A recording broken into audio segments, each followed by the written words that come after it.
মোহাম্মদ আব্দুল্লাহ বিন ইয়ামিন আপনি লিখেছেন, হারাম রিলেশন থেকে বেঁচে থাকার কিছু সহজ উপায় সম্পর্কে আমাদের উপদেশ দিন। হারাম রিলেশন থেকে বেঁচে থাকার জন্য সবচেয়ে বড় উপায় এবং প্রধান মাধ্যম হলো যে হারামের পরিবেশ থেকে দূরে থাকা।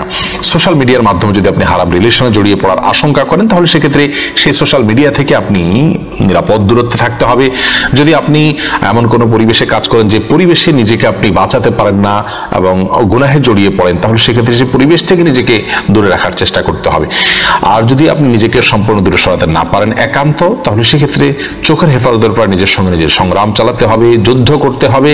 এর মাধ্যমে ইনশাআল্লাহ বিইذনিল্লাহ হারাম রিলেশন থেকে আপনি বাঁচতে পারবেন। দ্বিতীয়ত, নেককার এবং আমলদার মুত্তাকি পরহেজগার আল্লাহ ভীরু মানুষ, যাদের অন্তরে আল্লাহর ভয় আছে, আল্লাহর ভয়ে যারা হারাম থেকে বেঁচে থাকার জন্য কসরত করেন, চেষ্টা করেন, এই মানুষগুলোর সান্নিধ্যে আপনাকে থাকতে হবে। তাহলে সেক্ষেত্রে ইনশাআল্লাহ বিইذনিল্লাহ আপনি এ ধরনের বিপদ থেকে, বিপর্যয় থেকে নিজেকে রক্ষা করতে পারবেন।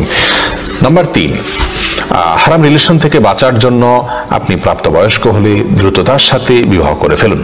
আপনি ভালো এবং সৎ সাধুবিক কোনো সতী সাধুবিক কোনো নারী, যার ভিতরে দিন আছে, আল্লাহর ভয় আছে, এবং সেই সাথে আপনার পছন্দ মতো যদি আপনি উপযুক্ত নারীকে বিয়ে করে ফেলেন সময় মতো, তাহলে সেক্ষেত্রে আপনার চরিত্র হেফাজত হবে। এর জন্য অবশ্য অভিভাবকের দায়িত্ব অনেক বেশি। এর পাশাপাশি আল্লাহ তাআলার কাছে আপনি দোয়া করবেন, আল্লাহুম্মা ইন্নী আউযু বিকা মিনাল ফিতানি মা যাহারা মিনহা ওয়া বাতান। আল্লাহ প্রকাশ্য সব ধরনের ফিতনা থেকে, বিশেষ করে নারীর ফিতনা থেকে আমি আপনার থেকে পানা চাই।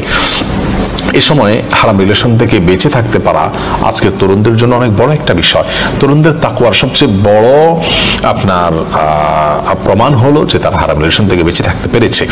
বিধায় এই জায়গা, টাকা এবং নারী, এই দুটি ফিতনায় পতিত হয়ে কত মানুষ তার তাকওয়াকে নষ্ট করেছে, বিসর্জন করেছে, কত মানুষ তার আমলকে নষ্ট করেছে। বিধায় আসুন আমরা আল্লাহ তাআলার রহমতের আশ্রয় প্রার্থনা করি এবং নিজেদের করণীয়গুলো ঠিক করি। আল্লাহ তাআলা আমাদেরকে হেফাজত করুন। ফিতনা সংকটের এই সময় শয়তান চতুর্দিকে ফিতনা ছড়িয়ে দিয়েছে। এই সময়টাতে আমাদেরকে আল্লাহ তাআলা হেফাজতে থাকার তৌফিক দান করুন। হাবিব হাসান আপনি লিখেছেন, ওযু করার সময় প্রতিটি অঙ্গ ধোয়ার সময় বিসমিল্লাহ বলতে হবে কিনা? না, শুরুতে বিসমিল্লাহ বললেই চলবে। মোহাম্মদ রাইয়ান আপনি লিখেছেন, অনেক যুবক তরুণরা সময় মতো বিয়ে করতে চায় কিন্তু বাবা মা সেটা বুঝতে চায় না। এ ধরনের মা বাবার উদ্দেশ্যে আপনি কিছু বলুন। এ ধরনের মা বাবার উদ্দেশ্যে আমি অনবরত বলছি, যুবকদেরকেও বলছি যে আপনারা কর্মমুখী হন, পরিশ্রমী হন এবং উপার্জন করার চেষ্টা করুন এবং জেনার জায়গাগুলো থেকে নিজেকে সরান, নিজের সঙ্গে সংগ্রাম করুন। সেই সাথে বাবা মায়ের কর্তব্যের অংশ, তারা সন্তানকে উপযুক্ত হওয়ার সঙ্গে সঙ্গে বিয়ে দিবে। নবী সাল্লাল্লাহু আলাইহি ওয়াসাল্লাম নির্দেশ করেছেন, তোমাদের সন্তানদের উপযুক্ত হওয়ার পর ভালো পাত্রপাত্রী পেলে, মোটামুটি সন্তোষজনক কাউকে পেলে আর দেরি করো না। কারণ যদি দেরি করো তাহলে যে ফাসাদ হবে, যে গুনাহে তারা লিপ্ত হয়ে পড়বে, সমাজ যে অস্থিতিশীল হবে তার জন্য তোমরা দায়ী থাকবে। বিধায় এই জায়গা থেকে বাবা মার উচিত দায়িত্বশীলতার পরিচয় দেওয়া। চৌধুরী ফারজান আপনি লিখেছেন, আমার মাসের পর মাস ব্লাড যাচ্ছে, পিরিয়ড কোন সময় হচ্ছে সেটা বুঝি না, সেক্ষেত্রে কি কোরআন স্পর্শ করে তেলাওয়াত করা যাবে? দয়া করে জানানো, উপকৃত হব। বোন, মাসের পর মাস ব্লাড গেলেই যে আপনার পিরিয়ড পুরোটা ধরা হবে, ব্যাপারটা তো এরকম নয়। আপনার সাধারণত পিরিয়ডের যদি অভ্যাস থেকে থাকে, তাহলে সে অভ্যাস যে কয়দিনের, 6 দিন, 7 দিন, 8 দিন, যে কয়দিনের, ওর বাইরের দিনগুলো আপনি অসুস্থ হিসাবে ধরবেন এবং এক্ষেত্রে শরীয়তের নির্দিষ্ট নীতিমালা আছে। বিধায় যে দিনগুলো আপনার অসুস্থতা, অর্থাৎ যে ব্লিডিংটা আপনার মাসিকের ব্লিডিং নয়, অসুস্থতার কারণে, সেই অবস্থায় আপনি কোরআন স্পর্শ করবেন, কোরআন তেলাওয়াত করবেন, অন্যান্য যে পিরিয়ড অবস্থায় নিষিদ্ধ কাজগুলো আছে সেগুলো করতে পারেন। বিধায় সেটি আপনাকে আপনার পুরো অবস্থার আলোকে শরিয়ার নির্দেশনা, শরিয়ার ছাঁচে আপনার জন্য কোন বিধানটা প্রযোজ্য হয় সেটি আপনি জেনে তারপর আমল করবেন।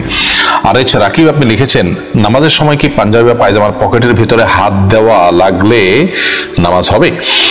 যদি কোনো কারণে নামাজের মধ্যে পাঞ্জাবি পায়জামার মধ্যে হাত দিতে হয়, ধরুন আপনার মোবাইলটা বেজে উঠলো, আপনি সেটা কোনোভাবে বন্ধ করতে পারছেন না, তো সেক্ষেত্রে আপনি ভিতরে হাত দিয়ে টিপ দিয়ে বন্ধ করলেন, এটুকু আপনার করতে হলো, বা কোনো কারণে আপনার হাত দেয়া লাগলো, তো এইটুকুর কারণে যদি আমলে কাসির না হয়, অর্থাৎ একজন মানুষ তিনি দূর থেকে দেখে আপনি যে সালাতের অবস্থা রয়েছেন, আপনার যে অ্যাপ্রোচ, এটা দেখে তিনি আপনি সালাতেই আছেন এটা যদি বুঝেন, তাহলে ঠিক আছে, এতটুকু পরিবর্তন হলে আপনি পকেটে হাত দিতে পারেন। আর যদি আপনার পকেটে হাত দেওয়ার ফলে এত বেশি আপনি নড়ে চড়ে গেছেন যে আপনার সালাতের যে কাইফিয়ত ছিল, সালাতের যে হাইয়াহ ছিল, সালাতের যে আপনার মুড ছিল, সে মুডে আপনি আর নাই, যার কারণে একজন সাধারণ দর্শক দূর থেকে দেখে আপনি কি নামাজে আছেন না নামাজের বাইরে আছেন এটা সন্দিহান হয়ে পড়ে। যদি এমন হয় তাহলে কিন্তু আপনার জন্য এরকমটি করা জায়েজ হবে না, কারণ সেটা আমলে কাসির হিসাবে গণ্য হবে। বিধায় এই বিষয়ে সাবধান থাকতে হবে।